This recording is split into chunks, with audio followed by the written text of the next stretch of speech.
Was I surprised? I wasn't. I was shocked, but I wasn't surprised, because if you have peripheral vision, you're going to sense these things out of the corner of your eye. You can't not know that this has been going on rampantly. Steven Spielberg doesn't need to shout to ruin a career. He merely whispers, and the walls of Hollywood come crashing down. That's reportedly what's happening now as Spielberg quietly blacklists Rachel Zegler after all she did during the turbulent filming of West Side Story, a fiasco he'll never discuss openly, but one that sources claim he's made sure the industry will always remember. And make no mistake, when Spielberg steps back, it's not just a personal decision, it's a career-ending verdict.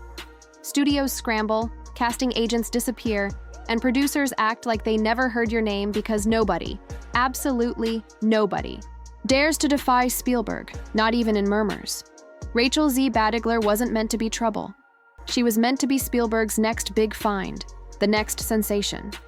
She had the voice, the appearance, and the rags-to-riches tale Hollywood loves to sell. The story was ideal, an unknown lifted from nowhere. Never let anybody tell you can't do what you in your heart know you can. We are. Look, I don't really like the term woke because I think it's an umbrella term that I'm not 100% sure I even know what it means, and one could argue that sometimes it's used too liberally. That said, our primary purpose is to entertain, and where we can entertain responsibly, obviously we try to do that. We try to have a positive impact on the world, but the first thing we need to do is entertain. And the other thing is simply to use what you're using right now to get this interview, and you can make an entire movie on that device right there. Given the role of a lifetime by the most revered director alive. But behind closed doors, the fairy tale was unraveling from the outset, and now that ruin has tainted her reputation, her career, and her prospects in Hollywood. Because Spielberg may stay silent in public, but insiders vow he's been speaking plenty privately. When Spielberg chose Zegler, he believed he was ushering in a new era, a fresh talent who could carry West Side Story's legacy to a new generation. It's got extra musical numbers that are incredibly unnecessary that really add to that runtime, and let me go ahead and let you know that they're absolutely f***ing atrocious. I sat through the whole thing. This was really bad. It was extremely leftist on every political dimension: racial politics, sexual politics, class politics, regime politics. Its narrative was cowardly. It was just off. This wasn't just any film. It was Spielberg's long-anticipated musical debut, a passion project, a legacy milestone, and he staked it all on Rachel. At first, it seemed flawless. Zegler's audition was said to be electrifying. Now, I'm guessing that she's not married. I'm guessing that she doesn't have kids. The movie is a complete disaster, by the way. Hardcore. They're petrified of some kind of backlash. She wasn't just impressive, she was phenomenal. Spielberg thought she was a rare generational talent. He told peers he had found his Maria, and Hollywood paid attention. Rachel was instantly touted as the star to watch. But once filming began, a different Rachel surfaced. Sources from the set said she quickly developed an arrogance, the kind that turns respect into remorse. The modesty from her audition vanished. She came out and she said, "I apologize. Like, I went too far." But it wasn't. The new Disney boss babe, who is Rachel Zegler, the inverse of starlet who allegedly thought she knew better than Spielberg himself. She reportedly started challenging scenes, suggesting unasked-for script changes, and making last-minute wardrobe tweaks without consent. Some even said she openly ridiculed traditional choreography, calling it too old-fashioned. Oh my God. They say all you have to do to make your wish come true is let it echo, echo, echo, echo. Picture the nerve, trying to outshine Steven Spielberg on his own set. But that's what sources claim Rachel began doing. And it wasn't just a few bad days. It became a habit, one that made the cast and crew work around her instead of with her. It got so dire, sources say, that even Spielberg's top aides started sounding alarms privately. And this was just the start. At first, Spielberg tried to mentor her. Controversy in Snow White. The dwarves have been eliminated in the live action. Yeah. Now it's Snow White and the 7 magical beings. Wait, it's 7 and the magical beings. Yeah, They won't even 7 say magical and the 7 beings. dwarves. No, because they're not dwarves. For right now, that's the only jobs that are there. This is just so typical of the left, the progressive, always finding a way to find their way back to doing something not progressive. Into this, the first villain Disney ever had. It's really getting myself into this big crown. Controversy in Snow White. The dwarfs have been replaced in the live action. Now it's Snow White and the 7 mystical beings. Wait, it's 7. And the mystical beings, they won't even be the 7 dwarves. No, because they're not. Dwarves. For now, that's the only role available.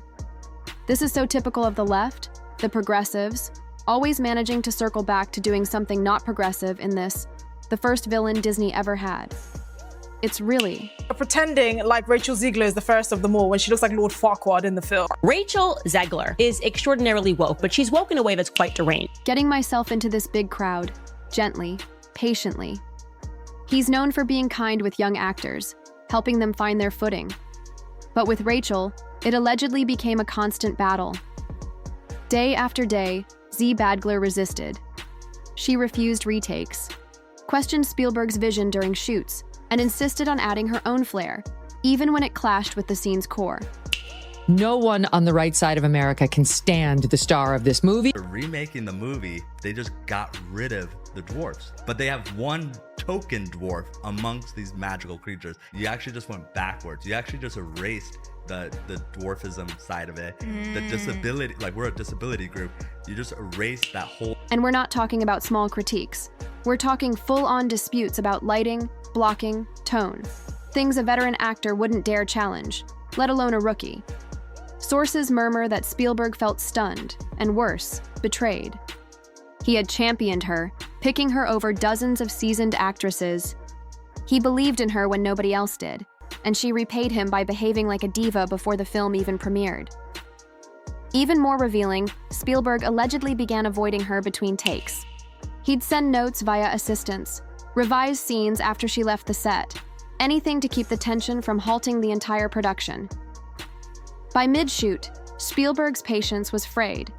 His private talks, once brimming with pride about his young star, reportedly turned to deep exasperation. He was confiding in producers, editors, and even fellow directors, saying things like, "She's not who I thought she was and isn't what I expected." And when Spielberg loses trust in you, there's no recovery. In an industry where one glowing endorsement can skyrocket a career, the reverse is also true. Spielberg's frustration doesn't vanish.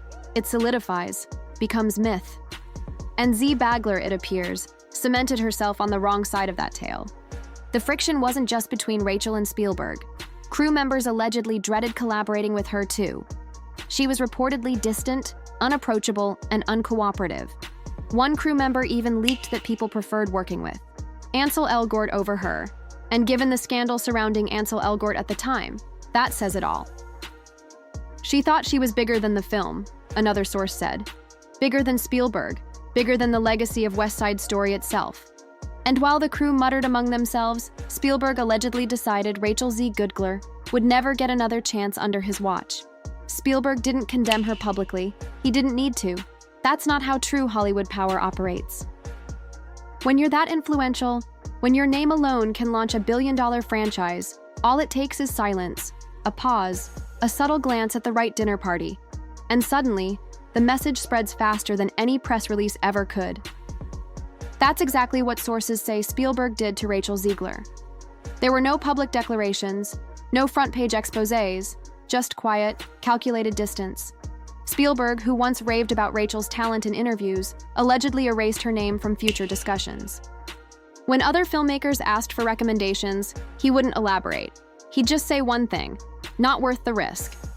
In Hollywood, that one phrase is a career death sentence. And the way Spielberg did it, so precise, so cold, made it clear this wasn't just irritation. It was retribution, silent, professional, but unmistakably deadly. It wasn't about shaming her in the tabloids. It was about erasing her entirely from the conversation, one blacklist at a time. Producers allegedly caught on quickly. One exec said they were eager to meet her until a call with someone in Spielberg's circle shifted the mood entirely. Suddenly, her meetings were canceled, her auditions delayed, and then not rescheduled. Writers started withdrawing projects. Studios, who once saw her as a bankable newcomer, began questioning whether she was worth the gamble.